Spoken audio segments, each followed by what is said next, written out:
kemudian Bapak Pangdam Udayana, kemudian untuk Kapolda Bali diwakili oleh Bapak Karo Ops Polda Bali, dan juga dihadiri oleh Dan Lanal Denpasar serta Dan Lanut Ngurah Rai. Juga malam ini telah dihadiri oleh PD Bali dan juga Kepala Pelaksana BPBD dan juga Dinas Kesehatan baik provinsi maupun kabupaten kota Provinsi Bali. Dari Provinsi Bali juga telah hadir di tengah kita Kepala Daerah Bupati Buleleng, kemudian yang terhormat Bapak Wakil Bupati Badung, dan untuk kabupaten dan kota selain dari dua kabupaten tersebut diwakili oleh Bapak Sekda, Asisten, dan juga Kepala BPBD. Dari tingkat nasional dihadiri pula oleh Bapak Sesmenko PMK dan juga Bapak Kapus Datin Kemenkes, Ibu Irtama BNPB serta sejumlah eselon 1 dan eselon 2 dari lingkungan BNPB, serta koordinator dan juga perwakilan dari bidang-bidang pada Satgas penanganan COVID tingkat nasional. Acara malam ini akan dimoderatori oleh Bapak Ridwan Jamaluddin. Untuk itu waktu dan tempat kami persilakan. Terima kasih Pak Bambang. Ya, yang terhormat Pak Doni, Ketua Satgas, Pak Gubernur Bali, apa kabar Pak Wayan Koster, sudah tidak ketemu, Pak Pangdam, Kapolda, atau yang mewakili Bapak Ibu sekalian. Sebagaimana disampaikan oleh Pak Bambang tadi dalam pengantar, bahwa malam ini kita akan melakukan rapat tentang penanganan COVID-19 di Bali. Sebagaimana kita ketahui, Bali selama ini cukup terkendali dan tindakan yang dilakukan oleh Pemda sudah sangat baik. Malam ini kita akan bicara bagaimana caranya agar kita dapat mengendalikan Bali sebaik-baiknya agar dapat pulih menjadi destinasi wisata kelas dunia seperti sedia kala. Pak Doni, Pak Gubernur, mohon izin saya mengusulkan malam ini rapat kita diawali dengan paparan dari tim pakar, Prof. Wiku dan Dr. Dewi nanti mohon menceritakan kondisi Bali dari data terkini. Kemudian Pak Gubernur nanti saya mengundang Kepala Dinas Kesehatan Provinsi Bali untuk dapat memberikan gambaran pada level provinsi dan mungkin juga kabupaten tentang COVID-19. Kemudian mohon nanti Pak Gubernur memberikan arahan umum, hal-hal yang harus kita lakukan. Kemudian jika ada hal-hal yang sangat spesifik dari kabupaten atau kota, nanti Pak Bupati, Wali Kota atau yang mewakili, jika ada yang ingin disampaikan secara singkat-singkat mohon disampaikan. Kita lanjutkan dengan dari Polda dan dari Kodam untuk memberikan gambaran bagaimana mengendalikan situasi di lapangan agar sesuai perintah Presiden kita harus lebih disiplin. Pada bagian terakhir, saya akan mengundang para pejabat dari kementerian, antara lain Kementerian Kesehatan, saya lihat Sesmenko PMK juga hadir, dan Bapak Ibu yang sekiranya berkenan memberikan pandangan. Ditutup oleh arahan penutup Ketua Satgas. Kalau Bapak Ketua Satgas dan Bapak Gubernur tidak ada arahan lain, kita akan mulai dengan paparan dari tim pakar. Kita mulai ya Pak Gubernur, Pak Ketua Satgas untuk mengundang Profesor Wiku dan Dr. Dewi untuk memberikan gambaran tentang kondisi Provinsi Bali dan nasional secara komprehensif. Prof. Wiku, saya persilakan. Ya, baik. Selamat malam. Assalamualaikum warahmatullahi wabarakatuh. Salam sejahtera untuk kita semuanya. Om Swastiastu, Namo Buddhaya, salam kebajikan. Izinkan kami menyampaikan gambaran besar secara nasional sebagai intro yang nanti terus kemudian dilanjutkan oleh Bu Dewi Nur Aisyah untuk detail dari gambaran di Bali. Oke, pertama ini adalah gambaran per 16 Agustus dalam konteks data nasional. Jadi Bapak Ibu sekalian, sebenarnya kalau kita lihat dari waktu ke waktu, dari bulan Maret sampai dengan bulan Agustus sekarang, terlihat sebenarnya persentase kematian dari kasus positif di tingkat nasional itu mulai menanjak dan kemudian menurun. Dan kita lihat rata-ratanya sempat rendah, kemudian naik sampai 8,64 pada bulan April, dan kalau di bulan Agustus sekarang sudah 4,56%. Jadi kalau kita lihat memang terjadi penurunan persentase kematian, Dan ini adalah kondisi yang membaik, artinya kita belajar dari kasus ini, manajemennya semakin baik. Dan nanti akan digambarkan kasus Bali berikutnya. Dan persentase kesembuhan juga dari waktu ke waktu meningkat dari kasus positifnya di tingkat nasional nih. Dan persentase kesembuhannya per 23 Agustus sudah 70%. Jadi ini kabar baik, dan kalau dilihat sebenarnya beberapa provinsi dan kabupaten kota di Indonesia bahkan bisa sampai dengan 90%, tapi juga masih ada beberapa kabupaten kota yang kesembuhannya masih rendah dan ini harus ditingkatkan. Tapi secara nasional kita lihat bahwa rata-rata kesembuhannya 64,36% dan pada tanggal 23 Agustus sudah 70%. Berikutnya. Kalau kita lihat kasus aktif dari 514 kabupaten kota di Indonesia, kita lihat bahwa rata-rata kasus aktif dunia itu sekarang tuh ada 29,84%, dan kalau kita lihat kondisinya seperti ini, bahwa sebarannya yang di atas rata-rata dunia ada 198 kabupaten kota. Sedangkan yang di bawah rata-rata dunia ada 284 kabupaten kota, dan yang tidak terdampak ada 32 kabupaten kota. Jadi kita harus bisa mendorong agar kasus aktifnya bisa di bawah rata-rata dunia, yang sekarang sudah 284. Jadi semakin banyak kita di bawah rata-rata dunia, berarti kita semakin mampu untuk mengendalikan, meskipun testing tetap harus ditingkatkan terus. Berikutnya. Kalau kita lihat dari jumlah kasus aktifnya, antara 11 sampai 50 kasus, di sini ada 30,74% kabupaten kota, yaitu ada 198 berarti artinya. Dan kasusnya yang 1 sampai dengan 10 kasus, itu ada 155 kabupaten kota. Dan yang tidak ada kasus, ada 70 kabupaten kota, jadi lumayan besar, 13,62%. Dan sedangkan yang kasusnya tinggi, yaitu 101 sampai dengan 1000 kasus, ini ada 55 kabupaten kota. Jadi kita perlu melihat konteks seperti ini dalam konteks nasional, ya, kita melihatnya bahwa performance dari tiap daerah ini berbeda-beda. Dan kita selalu klasifikasi ini dan nanti akan menuju pada provinsi dan kabupaten kota tertentu yang perlu perhatian. Berikutnya. Kalau kita lihat dengan jumlah kasus aktif di atas 1000, ini ada 9 kabupaten kota. Dan ini rata-rata adalah kota-kota besar seluruhnya. Jakarta Barat, Timur, Selatan, dan Utara, serta Pusat. Kemudian ada kota Medan, Makassar, Surabaya, dan Semarang. Yang ini rata-rata kasusnya di atas 1.200 sampai dengan 2.000. Perlu menjadi perhatian bersama, terutama kota besar. Khusus untuk Bali tentunya harus hati-hati di kota-kota besarnya di mana konsentrasi masyarakatnya cukup tinggi, tetapi memang tidak masuk dalam lebih dari 1.000 kasus aktif. Kami perlu sampaikan bahwa kondisi ini selalu dinamis. Jadi dari waktu ke waktu bisa berubah. Selama kita bisa menjaga, maka kondisinya akan selalu membaik. Berikutnya. Nah, ini angka kematiannya. Angka kematian dari kasus positif, rata-rata kematian dunia itu 3,54%. Dan kita lihat bahwa kasus kematian yang di bawah rata-rata dunia itu ada 302 kabupaten kota. Jadi sebenarnya kalau di konteks Indonesia, kondisinya cukup baik. Namun, masih ada 180 kabupaten kota yang di atas rata-rata dunia. Dan ini yang harus kita turunkan angka kematiannya sehingga lebih baik. Caranya tentunya adalah manajemen kasus di rumah sakit atau di fasilitas kesehatan, mulai dari diagnosa dini, penanganan yang lebih cepat, dan treatment yang lebih baik, sehingga kondisinya bisa lebih baik. Seperti yang tergambar di sini, sudah ada 302 kabupaten kota, dan kita harus menurunkan yang 180 itu untuk geser ke 320 kabupaten kota tersebut. Berikutnya.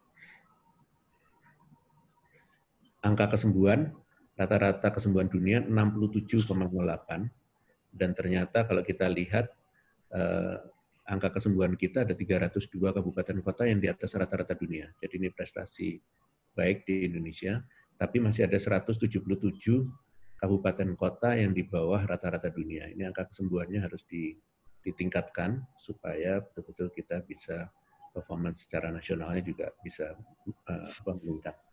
Selanjutnya,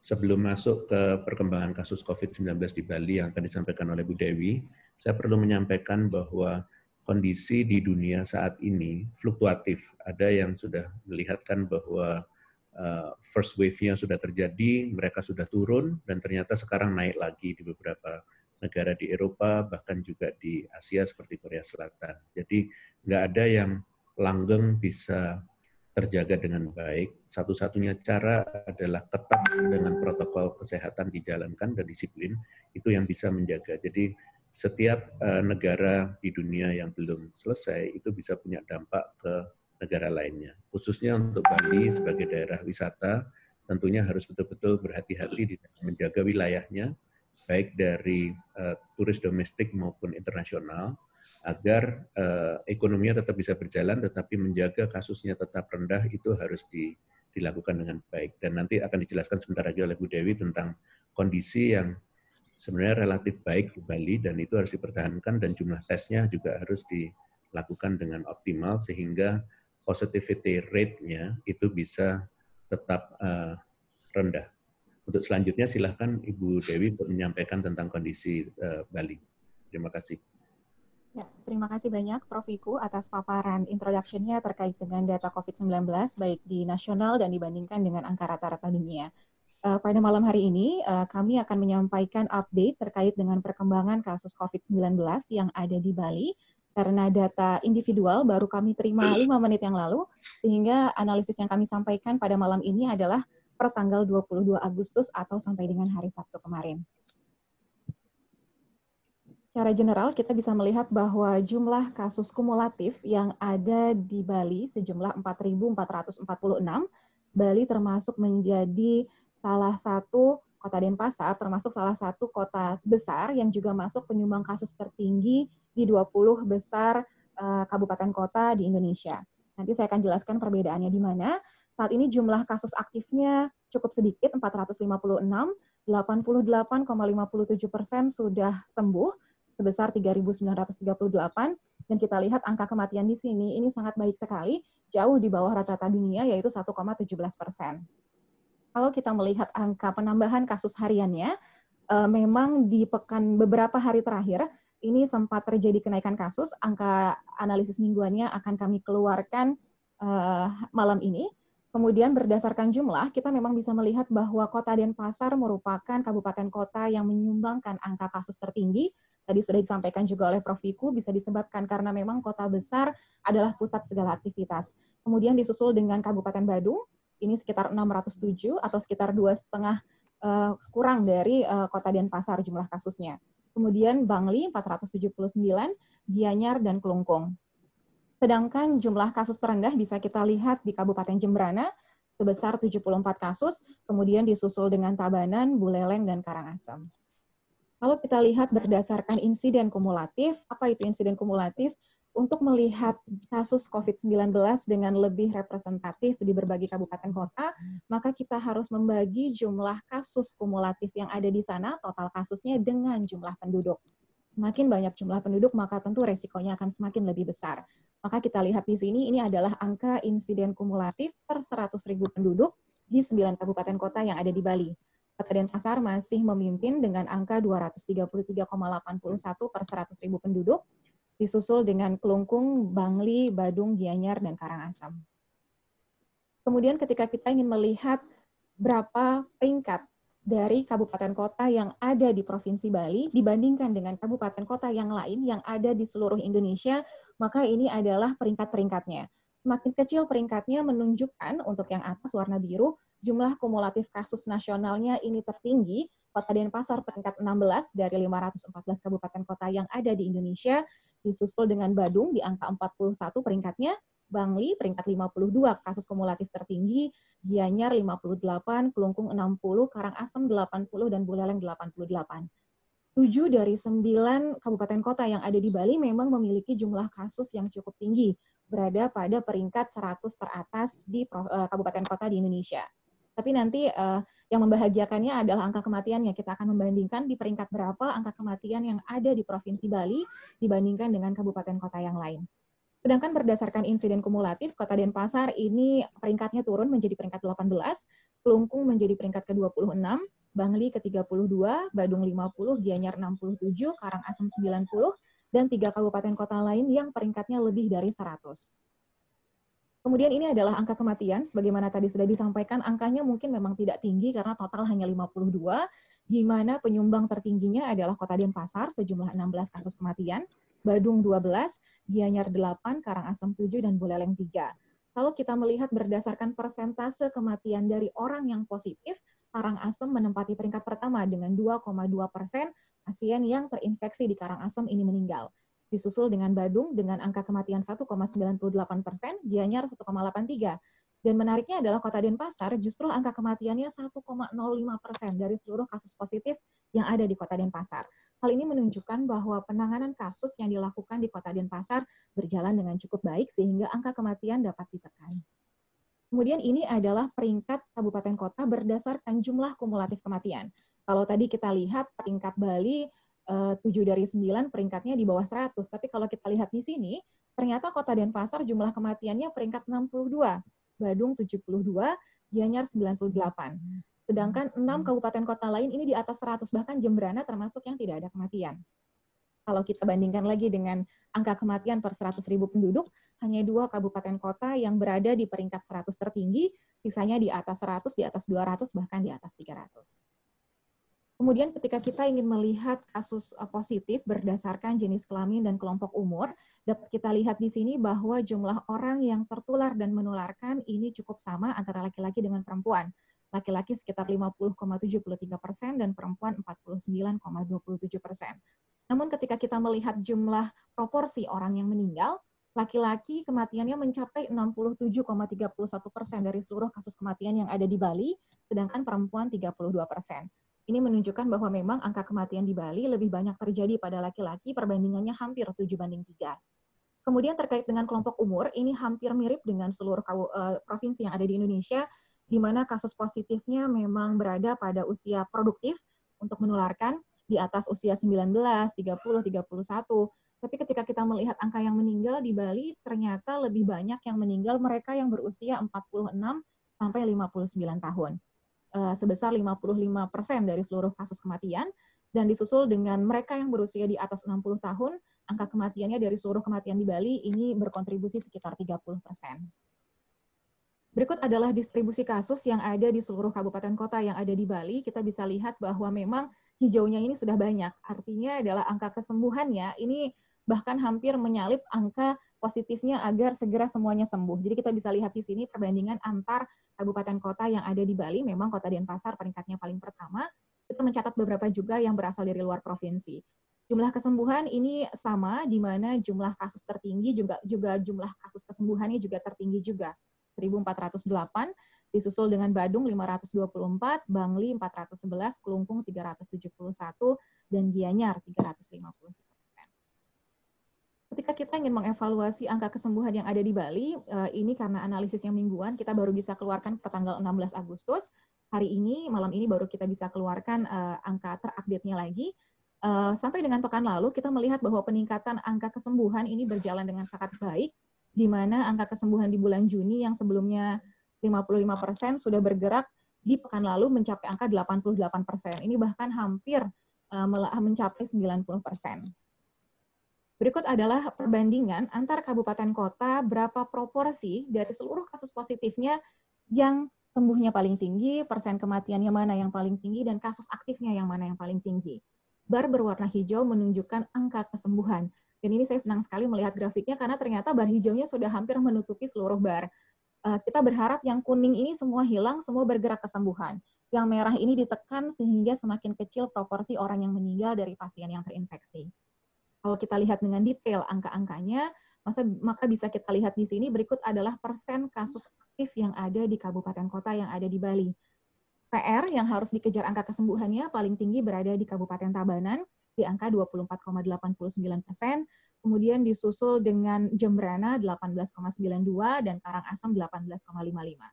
Kota Denpasar sendiri ini menarik karena angka kasus aktifnya paling kecil di antara kabupaten kota yang lain, yaitu di angka 6,19%. Kalau kita melihat angka kematian, maka bisa kita lihat di sini sebenarnya angkanya lagi-lagi masih di bawah rata-rata kematian dunia. Karena paling tinggi pun di Karangasem ini di angka 2,2%.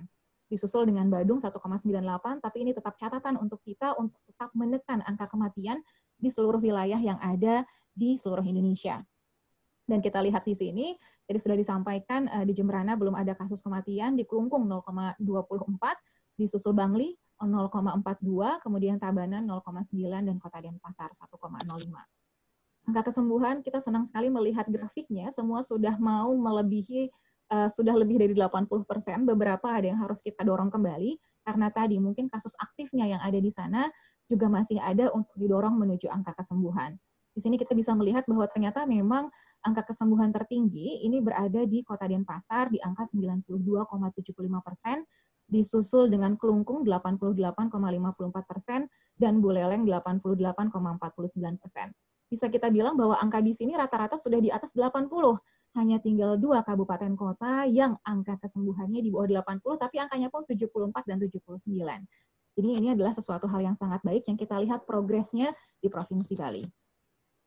Kalau kita melihat terkait dengan pemetaan zonasi risiko daerah, memang pada pekan lalu, pertanggal 16 Agustus 2020, ini ada pergerakan ketika 2 pekan lalu sebelumnya semuanya berwarna oranye, ini sudah mulai ada pergerakan, satu bergerak ke resiko yang lebih tinggi, yaitu Kabupaten Karangasem, dan satu kabupaten kota menuju ke resiko yang lebih rendah atau Jembrana. Sedangkan ketika kita melihat berdasarkan time series atau waktu dari pekan ke pekan dalam 4 pekan terakhir, ini adalah pergeseran zonasi risiko yang ada di Provinsi Bali.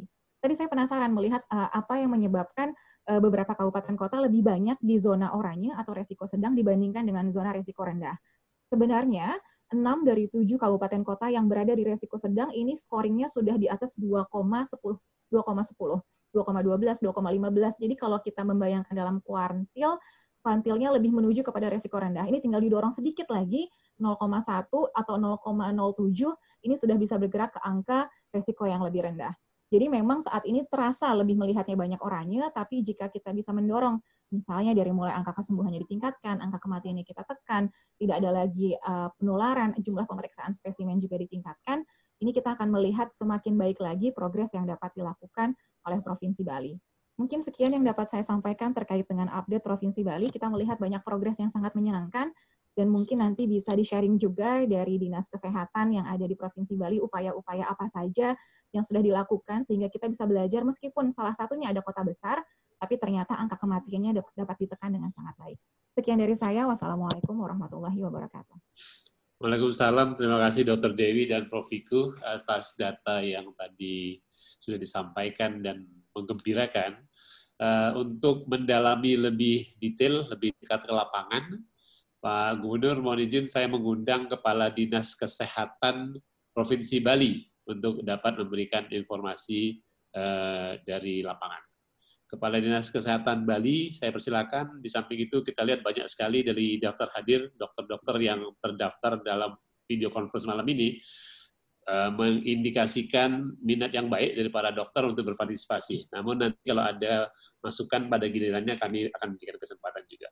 Kepala Dinas Kesehatan Bali, kami persilakan. Terima kasih. Selamat malam. Yang saya hormati Kepala BNPB, juga Ketua Tim Pakar, yang juga saya hormati Bapak Gubernur, Pak Sekda, para Bupati Wali Kota, Bapak Ibu semua yang hadir pada rapat koordinasi malam ini. Puji syukur kita panjatkan hadapan Tuhan Yang Maha Kuasa, kita hari ini dapat kumpul bersama-sama, dan malam ini mohon izin Pak Gubernur, Bapak Ibu yang saya hormati, saya menyampaikan beberapa informasi update terkait dengan COVID-19 ini sampai dengan hari ini, tanggal 23 Agustus. Ya, mohon bisa dipaparkan dari admin. Jadi mohon izin untuk bisa menunggu sebentar.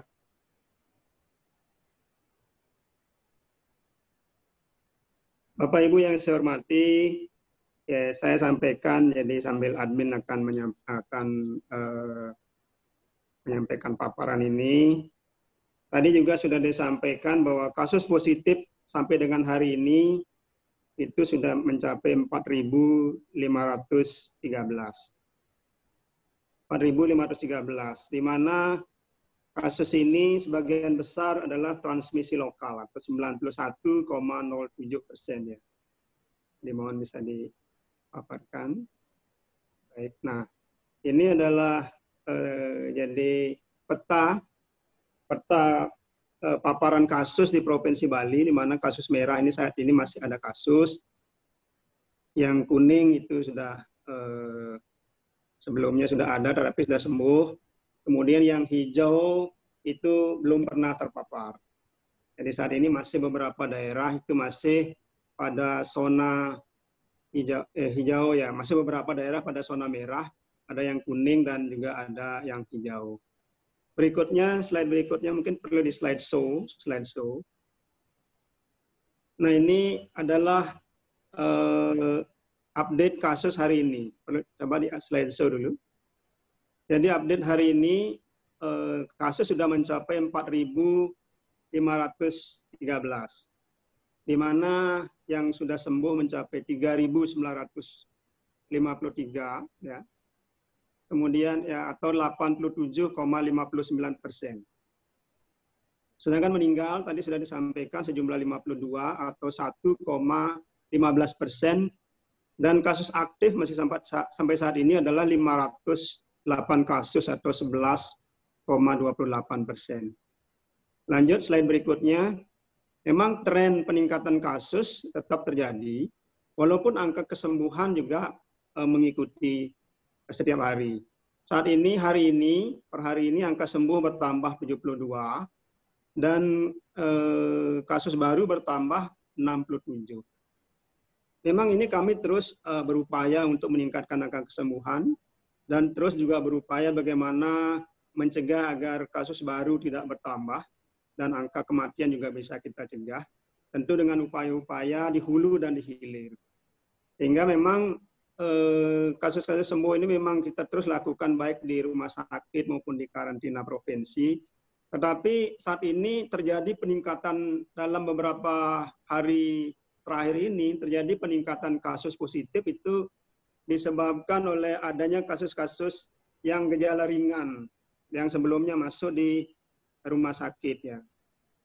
Beberapa kasus memang masuk juga di puskesmas dan kami swab juga. Ternyata memang sebagian dari yang bergejala itu swabnya positif ya. Dan bagi mereka yang gejalanya ringan dengan KIE bisa dilakukan isolasi mandiri ataupun diisolasi di karantina provinsi. Sedangkan yang bagi yang bergejala sedang, berat maupun kritis itu kami rawat di rumah sakit. Jadi sehingga 508 kasus aktif itu adalah kasus di rumah sakit, kemudian ada yang di karantina provinsi maupun yang isolasi mandiri. Next slide-nya.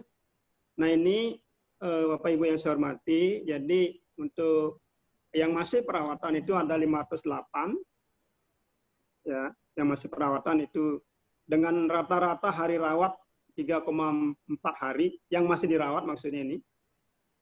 Kemudian yang sembuh mencapai 3.000 lebih ya, 3.900 lebih, 3.953, dengan rata-rata hari rawat itu 13,05%. Jadi 13 hari maksudnya, 13 hari lebih ya, lebih kurang 13 hari rata-rata hari sembuhnya.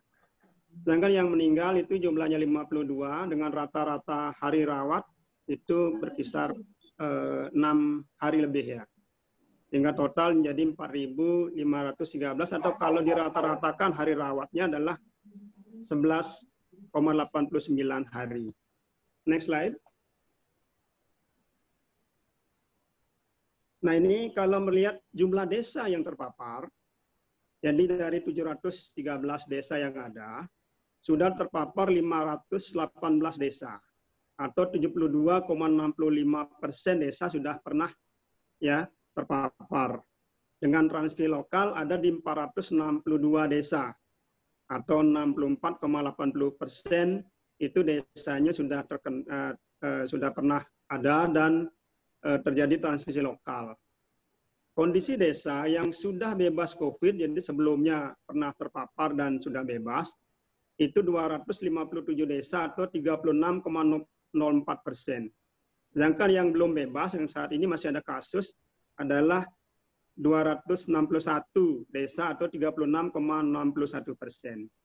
Desa yang tidak pernah terpapar, nah ini tidak pernah terpapar COVID, artinya selalu dia zonanya hijau, adalah sejumlah 195 desa atau 27,35%. Itu desa yang tidak pernah terpapar, dan desa tidak terpapar dan bebas COVID, itu secara keseluruhan baik yang sebelumnya memang bebas dan sebelumnya juga kena dan sekarang sudah negatif adalah sejumlah 452 atau 63,39% saat ini. Next slide. Ya, kemudian mungkin ini yang terakhir, Bapak Ibu. Jadi perkembangan COVID sampai dengan 23 Agustus ini, positif ini, kemudian yang klasifikasi itu dulu awalnya memang dari PMI atau ABK, itu sejumlah 6,60%. Kemudian dari daerah luar Bali itu ada 1,84%, sedangkan yang transmisi lokal itu 91,07%, sedangkan warga negara asing 0,49%. Kondisi yang sembuh sudah 3.953 atau 87,59%, masih perawatan 11,26 dan meninggal 1,15%. Yang terakhir perlu kami sampaikan juga kepada Bapak Ibu semua tentang angka reproduksi. Ya. Angka reproduksi sampai saat ini kami hitung angka reproduksi setiap hari. Sampai saat ini angka reproduksi di Bali masih di atas satu ya, jadi 1,2%. Rata-rata di atas 1, kecuali ada 2 kabupaten sudah di bawah 1, yaitu Kabupaten Jemberane dan Kelungkung. Ini artinya bahwa angka reproduksi di atas 1 artinya transmisi lokal sudah terjadi pada lebih dari 1 orang. Dari 1 indeks case juga menyebabkan terjangkitnya ke lebih dari 1 orang. Sedangkan kalau dia RT-nya masih di bawah 1, artinya 1 orang belum mencapai menginfeksi lebih dari 1. Artinya di bawah 1, ada yang 1 atau ada yang tidak menginfeksi yang lainnya. Jadi RT-nya sampai saat ini yang kami hitung setiap hari, sempat memang minggu lalu RT-nya di bawah 1, tapi hari ini sudah di atas 1. Ini juga mengindikasikan kita harus semakin waspada. Karena saat ini mereka yang terkonfirmasi positif, itu sebagian besar sesungguhnya adalah bergejala ringan. Tetapi ini berisiko bisa menularkan kepada orang lain. Karena kalau gejalanya ringan, apalagi tanpa gejala, itu menyebabkan orang kadang-kadang bisa abai dengan protokol kesehatan. Ini yang penting kita waspadai, terutama Bapak Ibu dari kabupaten kota, agar penularan atau transmisi lokal ini dapat kita cegah. Intinya adalah bagaimana di hulu kita melakukan upaya pencegahan dengan tentu saja protokol kesehatan harus kita lakukan dengan sungguh-sungguh, dengan disiplin. Dan di hilir tentu upaya-upaya kami bersama rumah sakit untuk sesegera mungkin bisa meningkatkan angka kesembuhan dan mencegah angka kematian. Saya kira itu dulu yang ingin saya sampaikan secara singkat untuk perkembangan COVID-19 di Bali. Kami kembalikan kepada moderator. Terima kasih, selamat malam. Terima kasih Bapak Kepala Dinas Kesehatan Provinsi Bali atas datanya yang mutakhir dan saya kira beberapa menggembirakan. Namun Pak Gubernur, ada juga data transmisi lokal yang ternyata sangat dominan.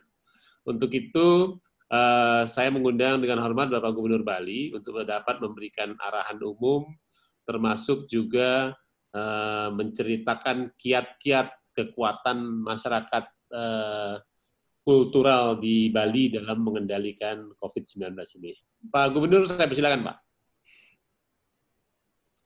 Terima kasih, Pak Ketua.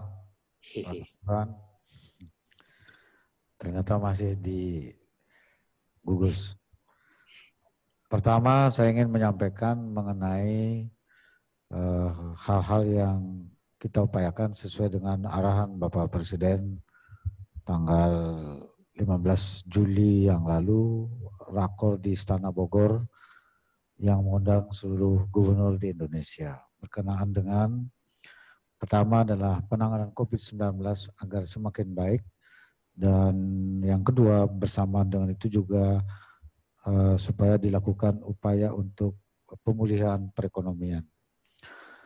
Berkenaan dengan itu, di Bali saya sudah berupaya keras bersama jajaran gugus tugas provinsi maupun kabupaten kota bersama Bapak Pangdam, Bapak Kapolda, Bapak Kajati, dan juga Bupati Wali Kota Sebali untuk menangani COVID-19 ini semakin baik. Dengan mengukur 3 indikator, yaitu pertama mengendalikan kasus baru, yang kedua adalah meningkatkan angka kesembuhan, dan yang ketiga adalah mengendalikan angka kematian.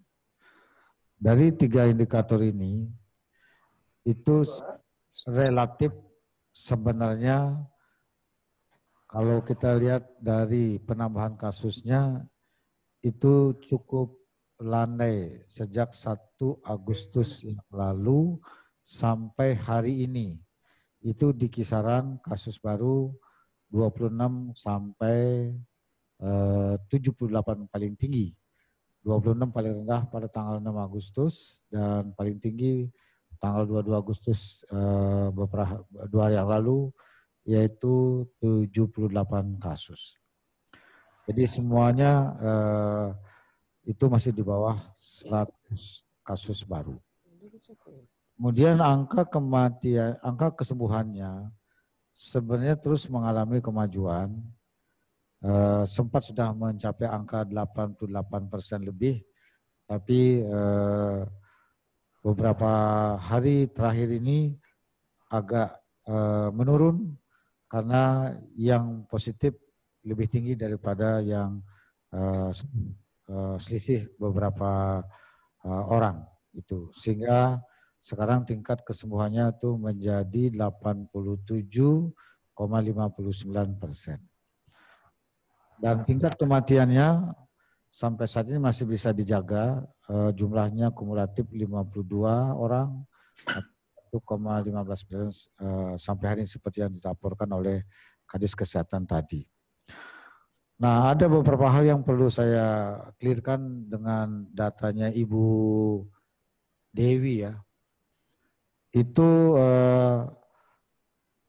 yang paling banyak dirawat itu Denpasar 84, kemudian Badung 76 orang, dan juga Gianyar 76 orang. Di bawah itu adalah Kabupaten Karangasem 66 orang, kemudian Bangli 65 orang. Jadi ada data yang kurang sinkron tadi saya lihat, data yang kami lihat setiap hari perkembangannya. Begitu juga mengenai kasus kumulatifnya, itu tertinggi ada di Denpasar, kedua Badung, dan ketiga Bangli. Itu yang 3 terbesar di Provinsi Bali. Kemudian juga memang kasus baru muncul itu di Denpasar selalu muncul, kemudian juga di Badung, kemudian juga di Bangli dan Gianyar selalu muncul kasus baru. Dan Denpasar memang ini wilayah interaksi antar kabupaten sehingga kecenderungannya memang lebih tinggi. Nah, kaitannya dengan penambahan munculnya kasus baru ini yang kita harapkan bisa di bawah 50, itu sampai saat ini walaupun cukup landai, terus terang saya belum puas karena masih muncul kasus cukup banyak sampai ke angka 70-an. Hari ini itu 67 kasus baru. Sebenarnya kami punya target itu di bawah 50 kasus barunya yang muncul per hari. Kalau bisa bahkan lebih rendah dari itu agar Bali ini menjadi daerah yang lebih nyaman untuk dikunjungi oleh masyarakat, karena kita sudah mulai melakukan aktivitas untuk wisatawan Nusantara sejak tanggal 31 Juli yang lalu. Kemudian yang berikut adalah tingkat kesembuhannya kami dorong terus dengan melakukan berbagai upaya.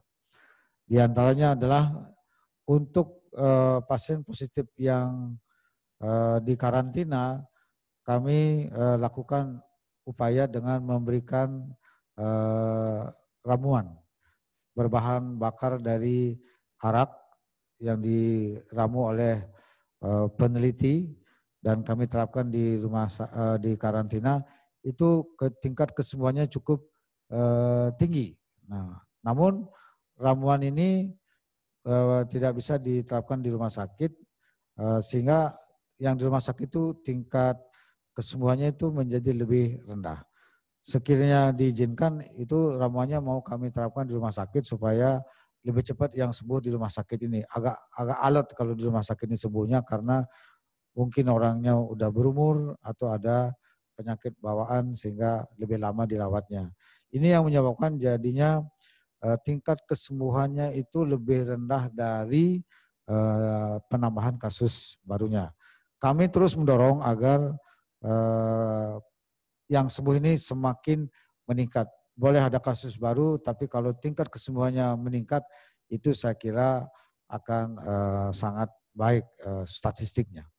Dan juga kami berupaya untuk mengendalikan yang meninggal. Sampai saat ini bisa dikendalikan sehingga tingkat kematiannya itu cukup rendah, 1,15% per hari ini. Saya selalu memantau setiap hari perkembangan kasus ini. Kemudian yang berikut adalah kami perlu melaporkan bahwa Bali telah mulai melakukan aktivitas sejak tanggal 9 Juli yang lalu. Aktivitas lokal tahap pertama untuk masyarakat Bali saja. Kemudian tahap kedua sudah melibatkan pariwisata untuk wisatawan Nusantara tanggal 31 Juli yang lalu, yang diresmikan dimulainya itu dideklarasikan tanggal 30 Juli bersama Bapak Menko Maritim, Bapak Menteri Pariwisata pada saat itu, dan kami ditugaskan, diarahkan oleh Bapak Menteri agar betul-betul mengendalikan munculnya kasus baru dan menangani COVID-19 dengan semakin baik, karena sudah mulai dimunculkan atau dimulainya aktivitas pariwisata. Sampai saat ini, semenjak dibuka tanggal 31 Juli ini, itu pertama, penanganan COVID-19 di Provinsi Bali sebenarnya sudah bisa kami kelola dengan baik, dan angka munculnya kasus baru sebenarnya relatif tidak terjadi lonjakan. Namun demikian kami masih belum puas, inginnya lebih rendah dari itu. Nah, karena itu kami masih berupaya terus dalam hari-hari ke depan ini agar kasus barunya bisa diturunkan lagi perharinya dan juga angka kesembuhannya makin meningkat. Nah, itu. Nah, sampai saat ini setelah dilakukan pariwisata Nusantara boleh ke Bali sejak tanggal 31 Juli, itu sudah mulai ada pergerakan penumpang yang datang ke Bali. Dulu sebelum 31 Juli itu Garuda saja hanya 1 sampai 2 penerbangan, isi pesawatnya kadang 18 orang, 30, maksimum 50. Sekarang ini setelah tanggal 31 Juli dimulai pariwisata Nusantara, Garuda sudah penerbangannya 5 kali sehari. Kalau ditotal dengan maskapai yang lain itu sudah 35 penerbangan setiap hari. Dan yang datang ke Bali itu sudah di atas 2.000. Sudah pernah mencapai 5.000 5 hari yang lalu, karena ada libur panjang banyak yang datang ke Bali. Sehingga sekarang beberapa destinasi wisata di beberapa tempat seperti di Tanah Lot, di Ubud, di Sanur, di Kute, di Kintamani sudah mulai ada kehidupan, tanda-tanda pariwisata di Bali itu mulai hidup kembali. Namun memang kami juga masih menghadapi permasalahan, diantaranya adalah belum tertib dengan sempurna seperti yang kita harapkan. Di antaranya restoran itu masih ada pegawainya yang tidak memakai masker. Juga ada wisatawan Nusantara yang berkunjung ke satu destinasi wisata yang tidak memakai masker. Padahal sudah diberikan surat edaran agar para pengelola, pegawai dari semua usaha jasa pariwisata ini mengikuti surat edaran gubernur. Selalu memakai masker, jaga jarak, dan selalu cuci tangan. Ini masih ada beberapa pelanggaran yang dilakukan oleh pelaku usaha dan termasuk destinasi wisata. Karena itu kami akan mengintensifkan operasi yang melibatkan Satpol PP dan juga kepolisian serta pecalang Desa Adat agar semakin tertib. Dan kemarin saya membriefing PHRI dan para agen-agen travel agar anggotanya yang tidak tertib ini ditertibkan supaya dia disiplin menerapkan protokol kesehatan sesuai dengan surat edaran gubernur.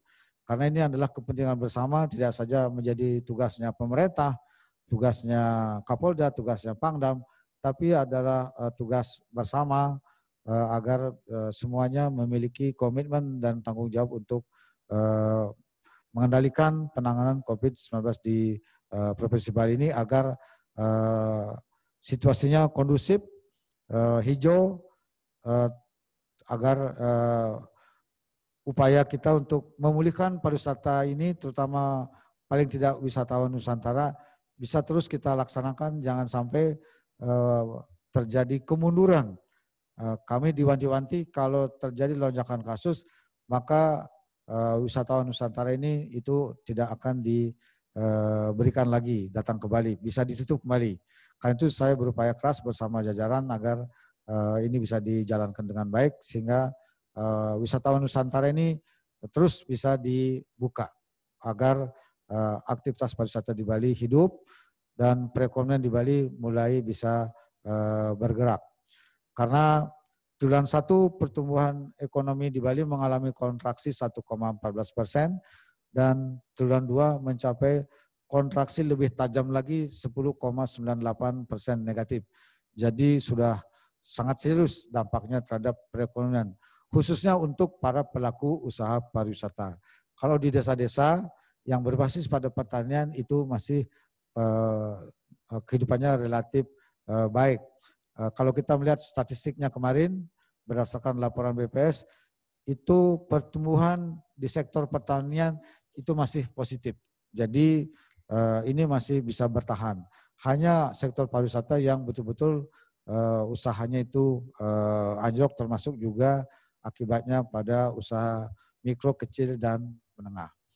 Kami tengah berupaya untuk terus bisa menjalankan pengelolaan penanganan COVID-19 dengan semakin baik, dan saya juga terus terang masih harus bekerja keras, terutama meningkatkan komitmen Bupati Wali Kota Sebali agar sama-sama memiliki tanggung jawab, bekerja keras, karena ini sangat tergantung dari kepercayaan kita terhadap penanganan COVID-19 yang dilakukan juga oleh kabupaten kota. Karena kabupaten kota itu sangat berkepentingan dengan datangnya wisatawan ke Bali, sumber pendapatan asli daerahnya itu dari pajak hotel dan restoran. Sekarang ini sudah anjlok. Jadi pilihannya adalah kalau kabupaten kota itu mau dapat PHR, maka harus dibuat suasana yang kondusif di wilayah masing-masing, bekerja keras dengan tertib dan disiplin menjalankan kewajibannya, sehingga tidak ada zona merah di kabupaten kota. Harusnya semuanya hijau, supaya wisatawan Nusantara yang datang ke Bali ini nyaman dimanapun juga berkunjung di wilayah Provinsi Bali ini. Supaya kepercayaan masyarakat luar terhadap Bali ini meningkat, termasuk masyarakat dunia. Rencananya kami sebenarnya adalah tahapan ketiga membuka wisatawan untuk mancanegara. Tapi dengan berbagai pertimbangan masih ada Peraturan Menteri Hukum dan HAM nomor 11 tahun 2020 yang memberlakukan pelarangan sementara warga negara asing berkunjung ke wilayah Indonesia sehingga wisatawan mancanegara belum bisa kita buka di Provinsi Bali. Yang ini kami akan mengikuti kebijakan dari pemerintah pusat khususnya dari Kementerian Luar Negeri dan juga Kementerian Hukum dan HAM.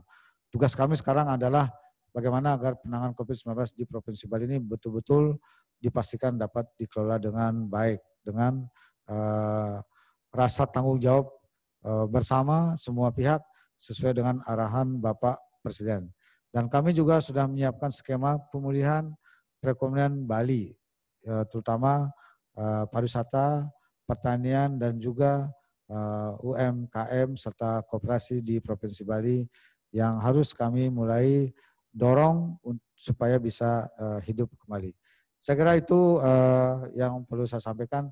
Sekiranya masih ada amunisi yang bisa disalurkan ke Bali dari pusat, kami harapkan tetap dibantu Provinsi Bali ini karena Bali merupakan daerah tujuan utama wisata dunia supaya kami bisa menangani dengan lebih baik lagi.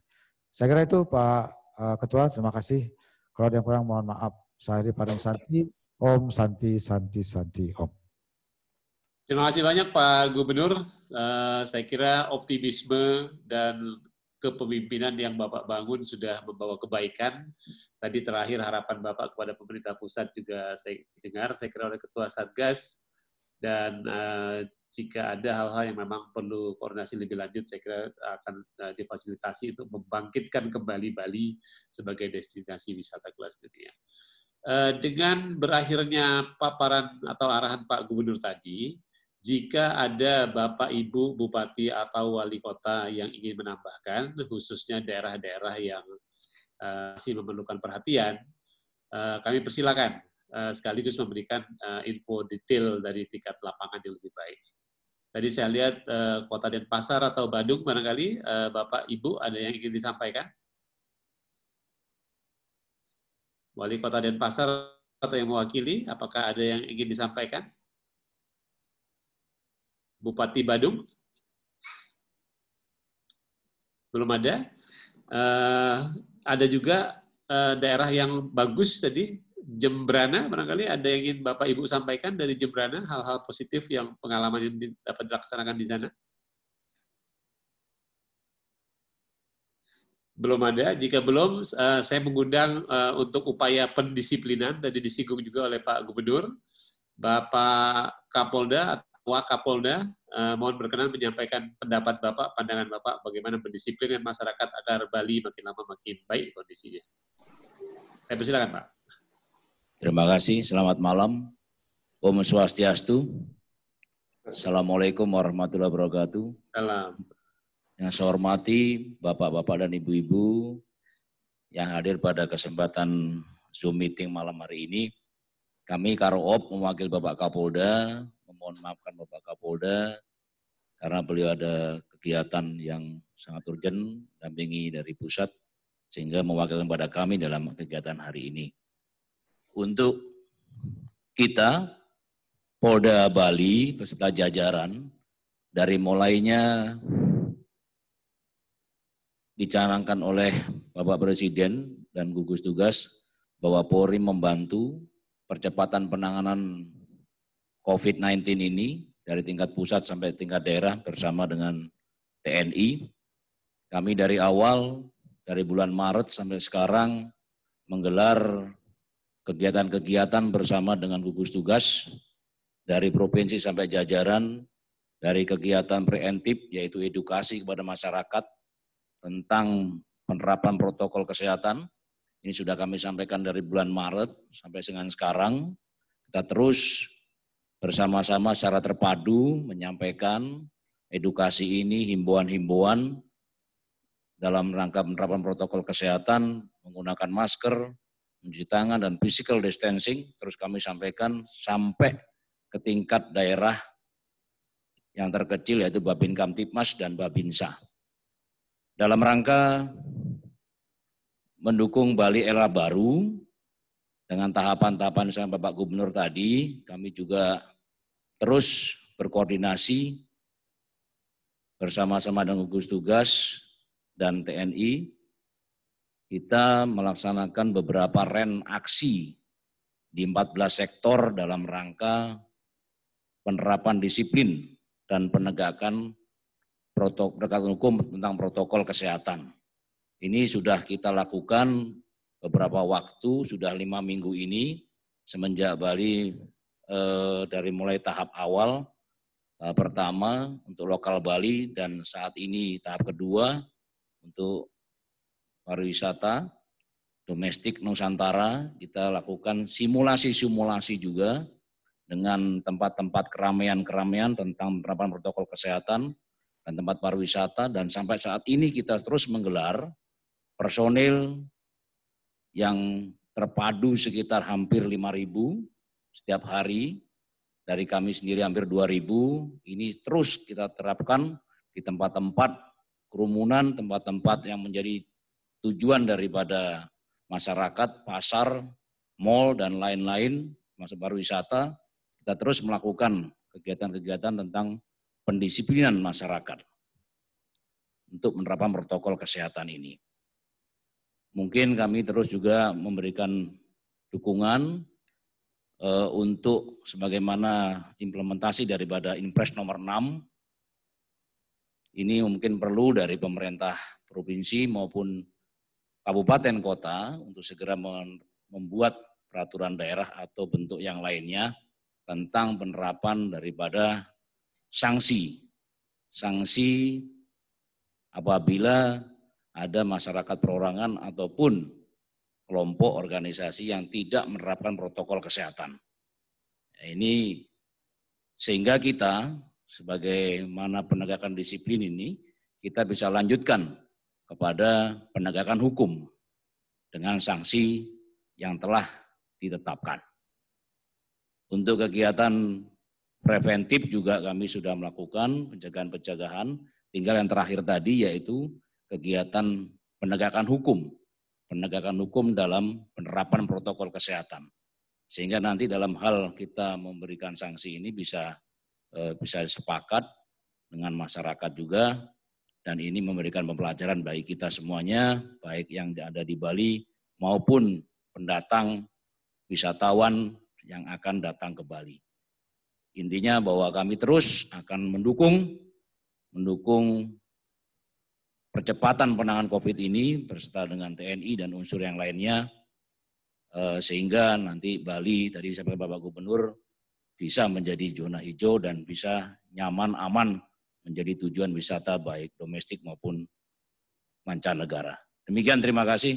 Kami akhiri. Wassalamualaikum warahmatullahi wabarakatuh. Om Santi Santi Santi Om. Terima kasih Bapak Karops Polda Bali dan apresiasi terhadap dukungan yang telah diberikan. Selanjutnya Bapak Pangdam Udayana, kami persilakan Pak Pangdam.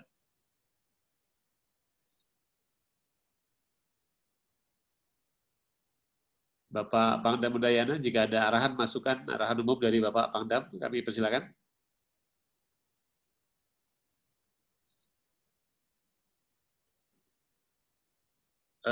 Suara Bapak belum terdengar, Pak.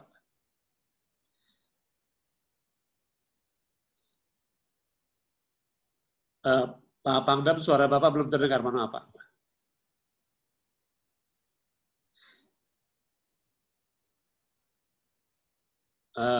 Host dari BNPB.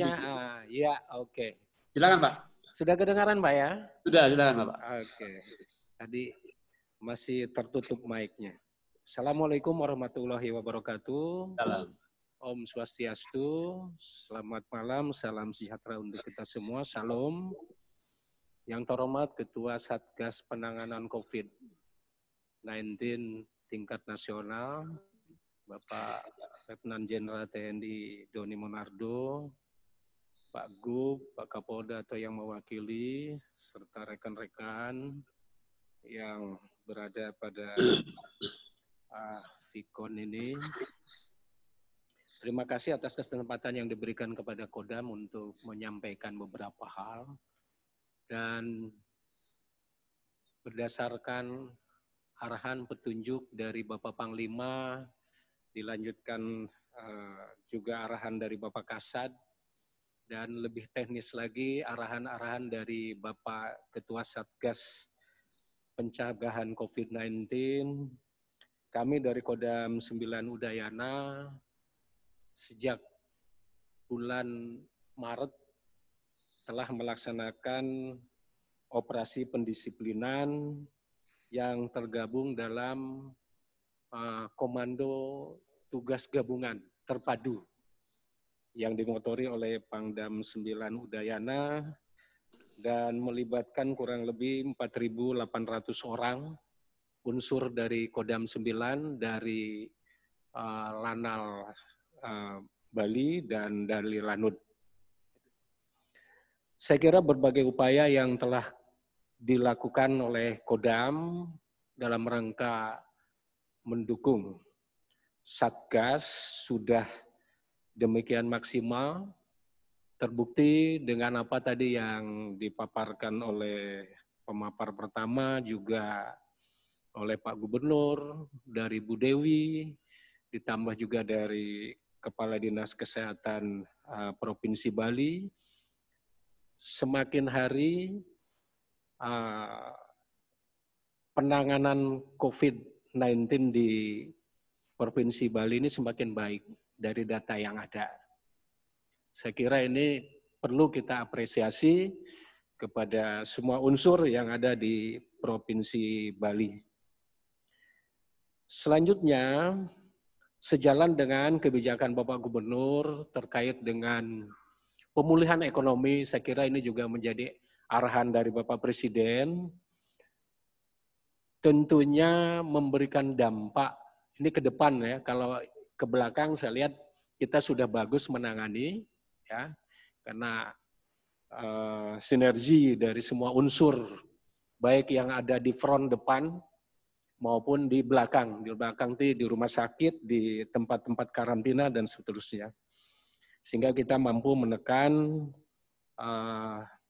yang terpapar maupun meningkatkan yang sembuh. Nah, sejalan dengan kebijakan Bapak Gubernur, saya kira ini juga menjadi kebijakan nasional bahwa mau tidak mau pemulihan ekonomi ini harus terus ditingkatkan. Nah, hal ini tentunya berdampak kepada interaksi manusia itu semakin intens, semakin tinggi. Terbukti pada hari libur beberapa hari ini, 4 hari ini saya dapat data dari Danlanut bahwa penumpang pesawat yang masuk ke Bali itu tanggal 16 sampai tanggal 22 Agustus ini sejumlah 23.483 orang. Kemudian laporan dari Danlanal yang juga hadir di forum ini, itu yang melalui pelabuhan, terutama di Gilimanuk, itu berjumlah 986.679 orang. Ini artinya apa? Artinya berarti bahwa Bali sudah mulai bangkit dari sisi ekonomi. Nah, yang menjadi perhatian kita bersama adalah bagaimana kebangkitan ekonomi ini terjadi interaksi yang cukup intens antar manusia, terutama di ruang-ruang publik, itu menjadi perhatian dari Kodam, juga saya kira dari Polda, untuk bagaimana melaksanakan upaya-upaya secara intensif, sehingga hasil dari data yang ada, yang tadi kelihatan dipaparkan oleh pemapar, itu tetap bisa kita jaga. Sehingga upaya pemulihan ekonomi semakin meningkat, namun di sisi lain juga masyarakat yang terpapar COVID tentunya akan kita tekan terus. Selama ini Satgas yang tergabung dalam pendisiplinan yang dimotor oleh Pangdam sudah melaksanakan kolaborasi kerjasama dengan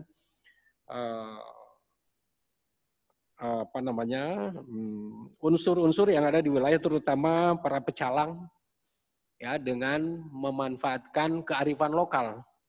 Dan Bapak Gubernur saya kira di Bali ini sudah bagus, ya, melibatkan hukum adat yang namanya perarem.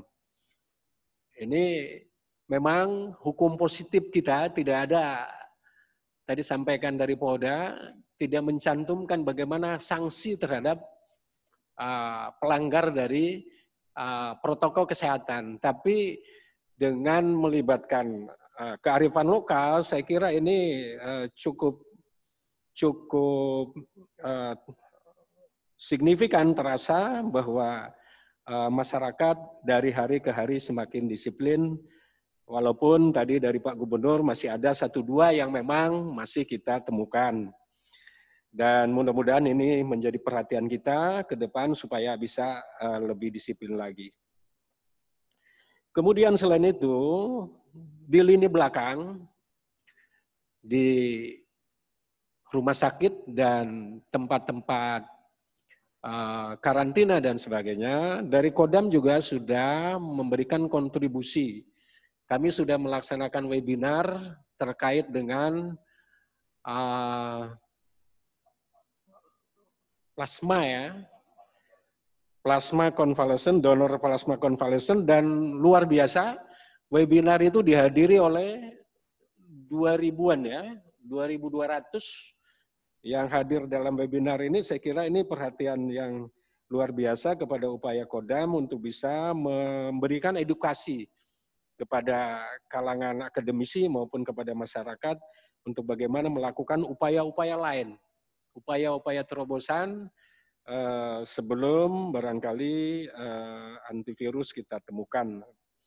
Selain tadi juga dari Pak Gubernur ada terapi arak.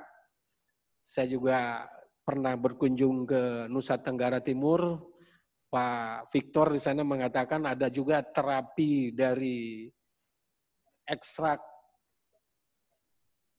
kayu cendana, ya, kayu cendana. Saya kira ini kearifan lokal yang tetap kita perlu apresiasi karena memang antivirusnya ini belum didapat gitu. Kemudian kami juga dari Kodam telah menginisiasi melaksanakan donor plasma kerjasama dengan PMI, dan mudah-mudahan ini akan dikembangkan oleh Kepala Dinas Kesehatan yang berada di Provinsi Bali untuk bagaimana ke depan upaya-upaya ini bisa memberikan hasil yang lebih maksimal, terutama di front atau lini belakang, yaitu yang sudah terpapar. Saya kira ini sebagai tambahan Pak Ridwan, yang lain-lain saya kira sama tadi Pak Gub, Pak Kapolda, dan saya menghimbau kepada kita semua, terutama para bupati, para Dandim, Kapolres, untuk terus menggalakkan para Babinsa, Babin Kapdibmas, kemudian Kepala Desa sebagai ujung tombak, karena mereka-mereka inilah yang berada di lini depan, yang bertempur di lini depan terhadap COVID-19 ini. Saya kira kebersamaan yang selama kita jalin, yang selama ini kita laksanakan, ke depan akan kita tingkatkan lagi.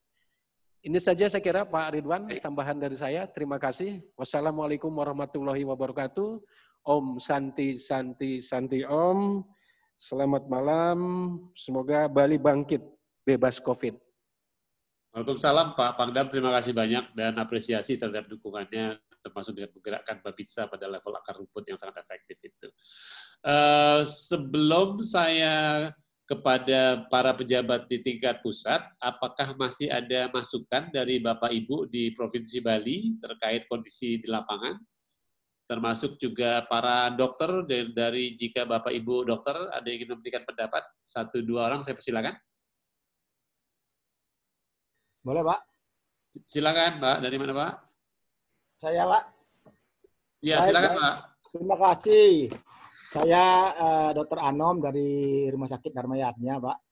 Jadi yang saya hormati Bapak Kepala PNPP Pusat, kemudian Bapak Gubernur, Bapak Musbida Bali yang saya hormati, dan semua peserta webinar saya hormati. Pertama, tentu saya sangat apresiasi adanya rapat koordinasi ini, karena memang ini yang dari survei kemarin ini yang katanya masih kurang, dan sekarang sudah mulai ditingkatkan, dan mudah-mudahan ini bisa terus dipertahankan. Yang kedua, tadi memang saya sepakat kasus COVID-19 ini di Bali memang masih terus meningkat, namun landai. Artinya dari indikator-indikator yang disampaikan Bapak Gubernur, Bapak Kepala Dinas Kesehatan tadi, itu sudah terkendali. Namun demikian, saya masih sepakat dengan apa yang disampaikan dari pemapar tadi, bahwasanya kasus-kasus ini sangat dinamis gitu. Kalau kita tidak kendalikan, kita ketat terus mengawasi ini, maka kasus akan bisa bertambah.